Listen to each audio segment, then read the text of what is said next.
Hey viewers, just a quick note to say I'm stopping the recaps from here. I feel as though I'm treating you like goldfish and that's not fair.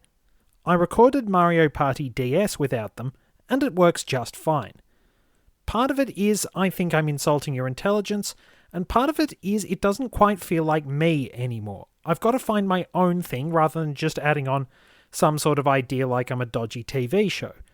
I hope you'll continue to stick with me as I find what works for me and make my own little niche in the world. I do greatly appreciate you joining me on all these projects. And now, let's get back to the action. Welcome back to Route 43, viewers. I still have some trainers to defeat before we get to the Lake of Rage, and I've run into a Pokemon midway through my introduction. And it's just a Pidgeotto. However, Dash is going to take care of it as punishment for it interrupting my intro. And smack down. Which is not a move yet. Wouldn't be for another few generations. 5 to be generation 5 to be exact. But now we can finally battle this guy who's been spinning around on the spot. And I do have rare Pokemon, but I'm not showing them to you. He has Licky Tongue, which we've encountered before. Away we go.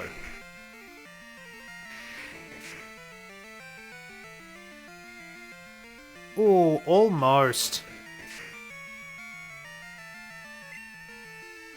And let's just finish it with rollout. There we go.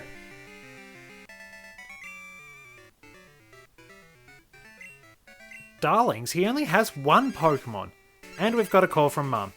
We've obviously earned a certain amount of money, so we will have to go back and see those dolls sometime.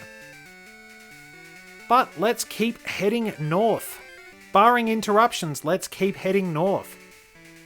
We have a couple of trainers. This little split here can take us to where we search for items, which I should probably do. But first, let's battle these guys. Well, fair enough, as long as you look after them, that's alright. I like the thought of the Pokepelago thing. That was actually pretty creative, because it gives Pokemon something to do, and we've got Slowbro. I think you can find low-level Slowbro. Yes, you can find them in Slowpoke World, because I ran into one and failed to catch it. Fairly tanky, so yeah, no point lowering its special defense. Shadow Ball's a physical move, so it's not going to help. Obviously much better in Generation 4 where it is a special attack.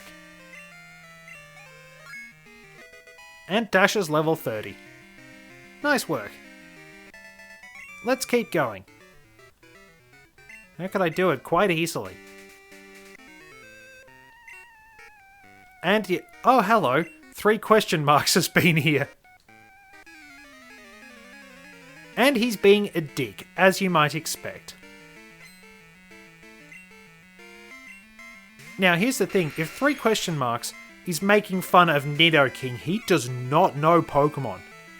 Like, I'm going to take this out because I have the big level advantage, but Nidoking is dependable. It is one of the choices for speedrunners. I mean, Dash has knocked it out pretty easily, but honestly, Nidoking is good. Never underestimate the Nidos. They are incredibly versatile, as I said in the spotlight. Can't talk them up enough, really. Anyway, let's head off to the west for a bit.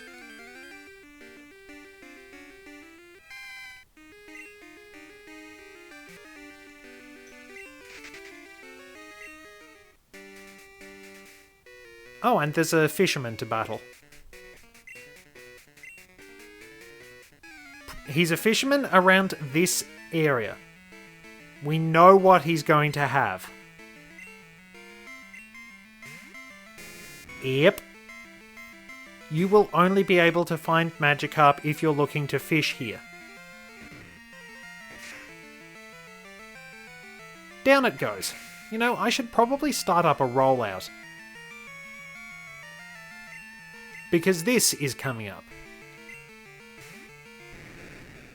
Some fairly low-level Gyarados. Let's rock and roll, Dash.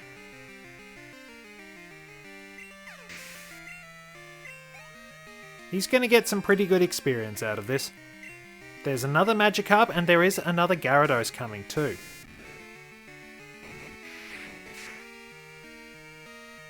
And Magikarp is down as well. And that one last Gyarados.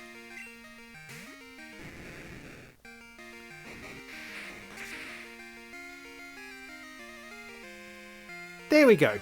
Pretty easily taken care of. And some good experience to boot. Well, at least we helped him feel better. So let's keep on moving this way. This, I believe, is a surf-based maze in the remakes. It is a surf-based maze in the remakes. I shouldn't just keep saying I believe as if I'm trying to cover my errors. Found a full restore? That's good.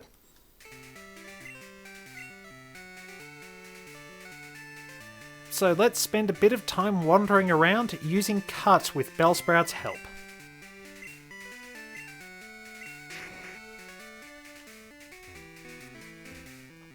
Quite a nice location. You can just sort of wander around, really. There will be some items to find too. I think it's a bit easier to navigate in this generation. So where does this way lead? I know there is a path around the east of the Lake of Rage. Does this lead to it, or does it lead to just an item? So there you can see the path on the east. Okay, TM43. I don't remember what it is in this generation. Let me check. It is Detect, which I really don't bother using. But let's keep going this way and see what we can find. We have found a house. Talk to this guy, I do know what you get from him. We get the TM for Hidden Power, which you might realise is pretty useless. It's very sporadic, very random, and really, really not that useful until its power was consolidated as 60. It does absolutely nothing for the fortunes of Unknown. Let's keep wandering to try and get that item. We might find a few hidden ones along the way too. A good walk through the forest is important, especially a lakeside forest. It would be really lovely. Max Ether, we're finding some good items. One more to get, and then we can get back to the main route.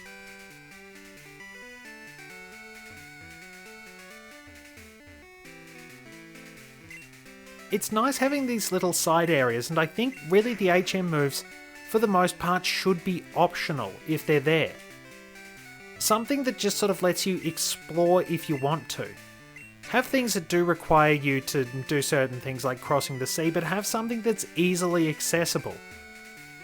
Just have certain moves that are really good for exploring, and there's a rare candy, we will hold on to that. Save it for when somebody is close to evolving. And by somebody at this point, basically I mean Torture, because he's the only one that can evolve through leveling up. We have Fully Evolved, Trade Evolution, Leaf Stone, and Trade Evolution for Leon, who is not here. But we've found all the items in this side area. Blah. We can make our way back to the Lake of Rage.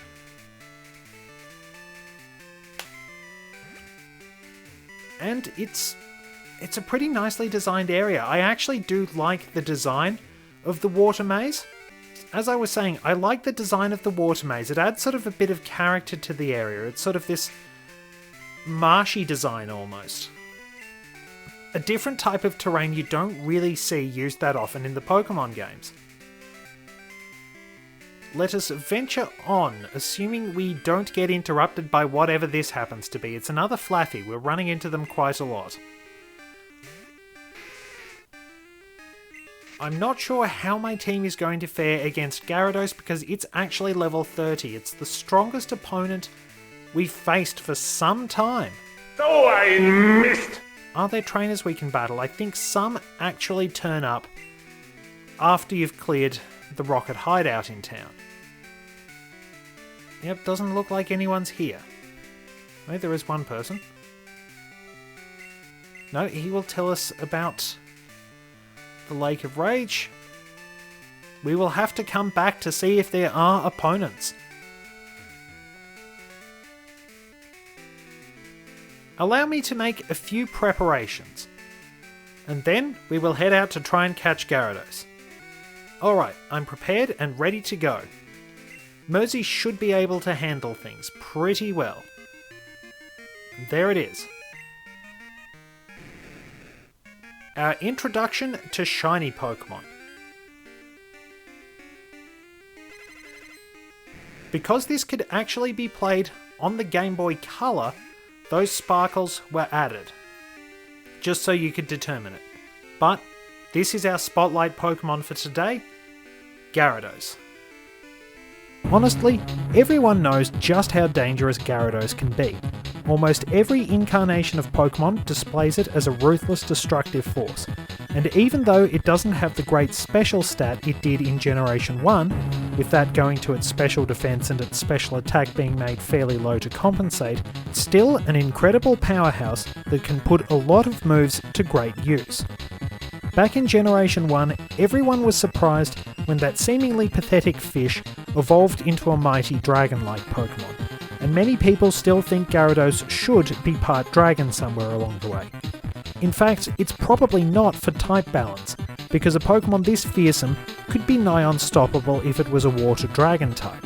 Even so, without a good electric move, it can be particularly difficult to bring Gyarados down, especially as the generations have gone on. While it's not the ultimate powerhouse it was, it still hasn't lost a great deal of might. It's always worth using this Pokemon, especially if you have some physical water moves on hand in later generations. Waterfall and Aqua Tail are great moves for it, and even though it can't really use its flying type to its advantage, that doesn't matter because it has so many powerful moves to draw on. No matter what, Gyarados will always be a great choice for any team. So, just for prestige's sake, we want to catch this. How well will we do? How much damage will it actually wind up doing if I use Sunny? There is Dragon Rage, which is a bit of a nuisance. Thankfully, I have Confuse Ray, so I might be able to hold it off for a little bit. Of course, given how things go, I have my doubts. Yep. Okay, that's doing a fair bit of damage. Better heal Mersey.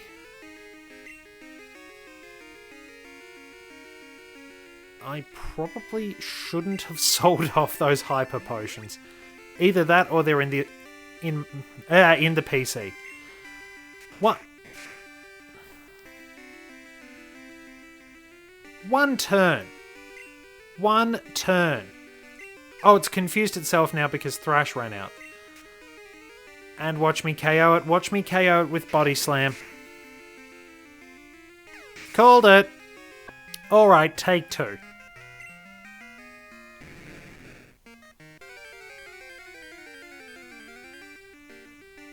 So let's see how well this one goes. I'll try and cut to the point where I'm actually ready to catch it. Great, we paralysed it. That's not helpful at all. Well, let's try and catch it at least. Doubt the Great Balls will do very much.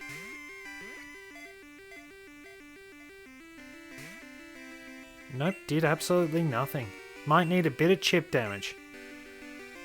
Let's see if Confuse Ray will chip it down just that little bit more.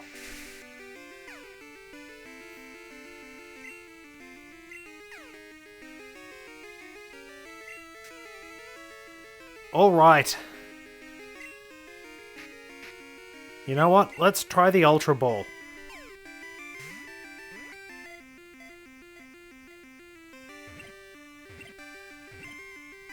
And we got it!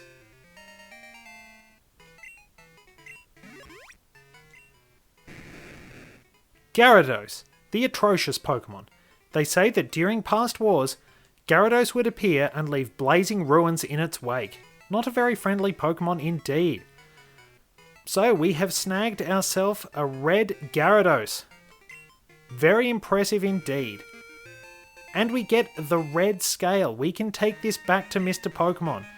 Doubtless he'll use this as some sort of material for his ridiculous conspiracy theories. I don't really want to talk to him, but we get the experience share out of it. We also note that a mysterious man in a cape has appeared. This lake is full of Gyarados, but nothing else. So the Magikarp are being forced to evolve. Did you come here because of the rumours? You're Wedge? I'm Lance, a trainer like you. I heard some rumours, so I came to investigate. I saw the way you battled earlier, Wedge. I can tell that you're a trainer with considerable skill. If you don't mind, could you help me investigate? Sure. Excellent. It seems that the lake's Magikarp are being forced to evolve. A mysterious radio broadcast coming from Mahogany is the cause. I'll be waiting for you, Wedge. And his planet needs him. For now, anyway. Let's head back to Mahogany Town, taking one last look at a wild Pokemon. Okay, you can find Mareep here.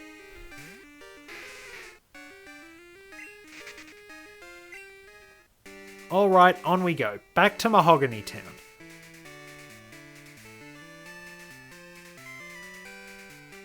As I mentioned before, skip that gatehouse until you've beaten Team Rocket.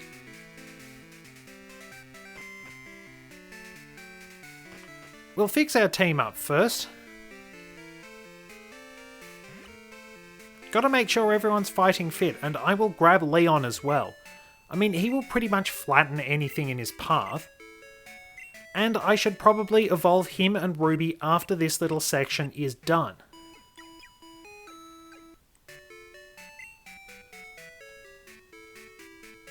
Little bit of work behind the scenes to do, but that won't be too much trouble. I'll also have to find the right point to evolve Sunny as well.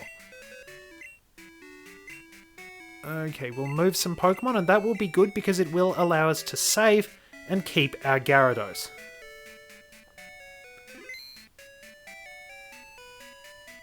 There it is. Pretty impressive, and gets even better when it can actually use physical water moves. I probably could have used Ruby against it. Note those stars next to its gender icon. Those will also denote that it's shiny apart from the different colour.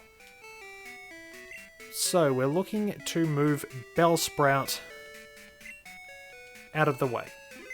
Thank you for your help, Bellsprout. You were very good at aiding our explorations. Leon, welcome back.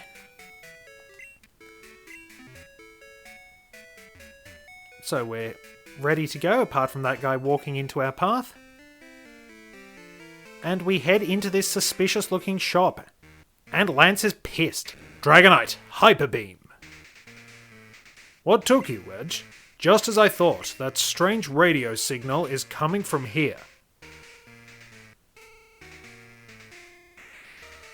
The stairs are right here. Wedge, we should split up to check this place. I'll go first. So yeah, Lance just casually uses Hyper Beam on his opponents. Presumably his Pokemon are skilled enough to hold back, because otherwise he's kind of blowing... there. He's kind of blowing them away, blowing a hole in the building as well. So, this is Team Rocket's headquarters. I think it's a pretty good spot to wrap proceedings up. Thank you very much for joining me, and I will see you in the next installment of our scenic tour through the Johto region when we take on a criminal syndicate.